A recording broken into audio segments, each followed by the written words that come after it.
Regresamos con Javier Abogatag, consultor en temas de desarrollo económico y social. Javier, nos hablabas del gasto público, nos explicabas que cerca de 20% era básicamente inversión, 80% gasto operativo. ¿Cuáles son las fuentes principales de los ingresos del Estado? No, la gran fuente naturalmente es la tributación, y tiene que serlo, ¿no es cierto? Los ingresos, los impuestos, el impuesto general de las ventas y el impuesto a la renta. 80, 85%, 90%. Un poquito menos, de repente, ¿no? Y el otro 60. Que es deuda. Hay deuda, pero hay los ingresos directamente recaudados de las instituciones, ¿cierto? Y hay otros ingresos. Pero creo que en el que tenemos que basarnos para sostenibilidad de largo plazo, otra vez, es tener una base sólida de ingresos permanentes. Y hoy día la y ahí tienes el tema del canon y todas estas cosas que son transitorios. Correcto. Que ahí hay que buscar una forma de estabilizar eso para no crearnos presiones que no vamos a poder resistir. De fondos de estabilización. Debería haber muy buenos fondos. Todavía no tenemos todos Australia, los fondos. Canadá, los países ricos. Se generan unos fondos en commodities, digamos, sí, generan fondos, ¿no? Deberíamos, ¿no? La presión tributaria hoy día, SUNAT habla de un 17 promedio, digamos, ¿no? Pero otros economistas han hecho estudios donde suman la tributación efectiva de las empresas, sí, y llegan hasta 23%. Sí. ¿Con cuál crees que nos deberíamos Yo creo que hay una cosa, claro, es que está todos los ingresos de gobierno y todos los ingresos públicos, que son mayores, ahí le puedes sumar muchas cosas, ¿no es cierto? Incluso le sumas a los ingresos de la seguridad social, pero yo no los sumaría, ¿no es cierto? Yo prefiero quedarme con el corazón. Porque al final si el privado, con el corazón principal, el privado siente que le sacan demasiadas plumas, sí, pues. Que es lo que decía el famoso ministro de Economía francés Colbert, ¿no? Decía, en cuanto a tributos hay que, como a los gansos, hay que sacarles plumas hasta que se quejen, ¿no? Sí. Pero si el empresario siente que le están sacando mucho las plumas, sí, pues migran, buscan otro tipo de negocios o se van a la parte informal. Y ya nuestra economía es bastante informal, ¿no? No, ahí es donde la tributación tiene que ser muy clara, la menor cantidad posible de impuestos, pero son los impuestos, los directos y los indirectos, los que deberían ser nuestra base principal, por ejemplo, para asegurar buena calidad de servicio, que tengo que pagarle entonces remuneraciones razonables, y tengo que hacer todo eso. Todo eso tiene que tener una perspectiva larga, te cuento que son perspectivas de 30, 40, 50 años, o sea, la educación va a demorar 20 años en cambiar y vas a tener que crecer mucho de repente en gasto en educación. Si la economía informal es cerca del 50%, para no discutir, hay quienes dicen que es 45%, hay los que dicen que es 55%, imaginemos que es 50%, ¿por qué le es tan difícil al Estado entender la vía de reducción de impuestos, como tú dices, para que existan mayores incentivos a la formalización? ¿Por qué crees que les es tan difícil ver eso? Yo creo que en todo nos falta simplificar, pero con claridad y con cumplimiento de las normas que pongamos. Por un lado no cumplimos las normas que damos, a veces tenemos exceso de normas. Si nos comparamos a nivel internacional, el IGB acá en el Perú es altísimo, ¿no? Sí. Cuando uno lo compara con lo que pagan en Estados Unidos o en Europa, no te digo Asia, los países más competitivos. No, pero otra vez están las relaciones entre lo que debería haber de ingresos con el impuesto que hay y lo que es realmente. Entonces hay un margen de mejora ahí nomás. Pero otros temas serían, sí, pues la administración, primero las normas claras, que todas las entendamos, pero que después se cumplan, ¿no? Y eso pasa en tributación. Yo sí me basaría en el ingreso de los tributos como nuestra base sólida y los ingresos más permanentes para hacer diseño de políticas y de futuro gasto, porque vamos a tener que gastar más en ciertas cosas, ¿no?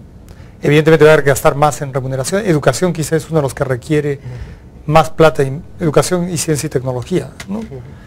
Requerirían mucha plata para poder competir, pero eso tienes que irlo poniendo poco a poco, no puedes multiplicar por 2 los casi 20.000 millones que tienen ahora, ¿no? Le he hecho esta pregunta a muchos economistas, pero siendo tú un experto en crecimiento y desarrollo, ¿cuáles crees tú son las 3 principales restricciones al crecimiento que tiene el Perú el día de hoy? Yo creo que infraestructura sí es un gran tema, pero el otro son capacidades humanas. Yo creo que estamos teniendo un problema bien serio con la educación y con nuestro comportamiento ciudadano. O sea, yo creo que esa suma hace lo que te da de verdad competitividad de largo plazo. Sí, ya las empresas están sintiendo, ¿no es cierto?, que tratan de contratar personal y es no solo un perfil estrictamente técnico, lo que se está pidiendo es una persona que responda, que mire de frente, que no, todo eso está siendo dificultado, yo creo, por la mala calidad de nuestra educación, sumado a daños tempranos en la infancia, que me gustaría discutirlo después, que tenemos que evitar eso ahora porque estás perdiendo generaciones enteras. Casi todos me han respondido siempre infraestructura y capital humano, sumando de alguna manera educación, salud. Tú has añadido lo que vendría a ser un capital social, una cultura social. ¿Qué opinas de una variable que está comenzando a sonar mucho, que es la incapacidad del gobierno de gestionar adecuadamente los recursos? O sea, la falta de gestión. No, es que yo creo que tengamos estos déficits de infraestructura y de calidad de educación son productos y de ciudadanía, claro, son sociedad y Estado. Es la sociedad que no hemos sido capaces de poner las reglas y que nuestros partidos políticos no son capaces de expresar opciones de política. Correcto. ¿No? Y no tenemos tampoco partidos políticos que nos representen adecuadamente. Todo eso suma, por eso lo mencionaba más como ciudadanía. De repente, ejercicio real y pleno de ciudadanía presionaría sobre calidad de instituciones, ¿no es cierto? Que creo que es la única forma, no le puedes dejar a un partido solo. O sea, si los ciudadanos no aprendemos, no presionamos, no seguimos. Una especie de consenso para la mejora de la calidad institucional. Es que sí. Y basado en muy pocas cosas. Creo que tenemos que aprender a basarnos en pocas cosas, ¿no es cierto? Entonces yo diría ya, el empleo es un tema muy importante y las capacidades humanas son un tema. Pongámosle 2 o 3 indicadores a cada una y a ver, concentrémonos en eso yo creo que necesitamos concentrarnos durante unos 20 o 30 años hasta estabilizar nuevos niveles de servicios públicos, de calidad de servicios y calidades institucionales. El ministro Castilla acaba de plantear una reforma meritocrática para mejorar justamente la calidad de las instituciones del Estado para que gestionen mejor. ¿Cuál es tu opinión en cuanto a la viabilidad de esta reforma, que al final es un deseo en el largo plazo? Y después me gustaría consultarte si el Ministerio de Economía y Finanzas, que es visto como una isla de eficiencia, ¿por qué no se le ha hecho de alguna manera un blueprint de cómo está estructurado el ministerio para replicarlo en otras instituciones y tratar de ser consecuentes con algo que está funcionando, ¿no? No, en lo primero, sí, yo creo que es uno de los temas urgentes el contar con el personal adecuado, poder captar y retener personal en puestos importantes, pero también en los puestos regulares. Ahí hay un primer tema que creo que no se ha tocado todavía, imagínate qué tipo de perfil de funcionario necesitamos en el nivel nacional, en el regional, pero también en el local. O sea, tenemos problemas muy serios, la cantidad de recursos en los gobiernos locales ha crecido mucho y el personal que podemos tener administrando ese enorme crecimiento de recursos es muy bajo. Lo primero, creo que hay un tema de partir de cuál es mi perfil de un funcionario público cualquiera, y después sí los perfiles específicos de funcionarios más especializados. ¿Alguna posibilidad de aprovechar los servicios privados de búsqueda de talentos, de cazatalentos para eso? Porque yo creo que sí puedes usar servicio de tercero, pero hay ciertas definiciones que tú le tienes que dar los términos de referencia a quien contratas. Entonces creo que hay un enorme esfuerzo que otra vez se refiere a situaciones complejas como las que hemos estado discutiendo, a dificultades de cultura y geográficas, ¿no? Que tienen que ser entendidas. Y también yo insistiría en esto, si voy a tener un buen funcionario, ese buen funcionario también debería ser un buen ciudadano, ¿no? Porque primero entiendo de qué se trata esto, para qué se les... Y tiene que haber buena remuneración. Creo que fue un error gravísimo, ¿no es cierto?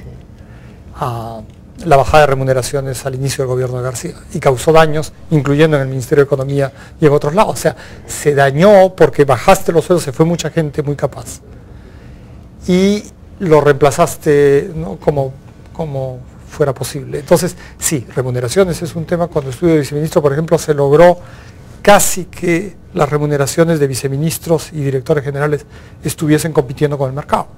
Eso es lo que hay que hacer. Pero claro, la gente se horroriza. O sea, ¿no? Sin embargo, tú quieres gente que tome decisiones sobre 100.000 millones. ¿Cuánto le pagarías tú a alguien que va a administrar 100.000 millones? Singapur, muchos estudios lo vislumbran como el país con el mayor PBI per cápita a partir del 2030. Y el primer ministro de Singapur gana $4 millones al año. La regla es bien sencilla. Gana el 80% de los sueldos promedios de los primeros 20 ejecutivos mejor pagados en Singapur. Y él maneja con eso un presupuesto igual que el de una de las grandes corporaciones. Pero te das cuenta, me parece perfecto, pero mira el cambio de actitud que tenía que haber en el Perú. No, primero, aunque sea privado, todos se serruchan el piso los unos a los otros y somos expertos en eso, ¿no? Pero el otro sería reconocer la importancia que tiene ciertas funciones del Estado, no que haga cualquier cosa, pero que haga lo que tiene que hacer, ¿no es cierto? Y que eso tiene que ser correctamente remunerado. Y ojalá que hubiese memoria y carrera pública. Las pérdidas de memoria institucional han sido una cosa muy grave en la historia reciente del Perú. ¿Tú crees que se puede replicar los casos del MEF y del BCR, que son estas llamadas islas de eficiencia? Yo lo que creo que hay que tomar en cuenta es, tiene que haber instituciones que sepan lo que tienen que hacer y que lo hagan, ¿no es cierto? Y que sostengan eso en el tiempo. Pero entonces la primera parte, que aún nos quedan muchas dudas y ha habido pérdidas, yo diría, severas de memoria y de conocimiento del Estado, es saber qué tienen que hacer, ¿no es cierto?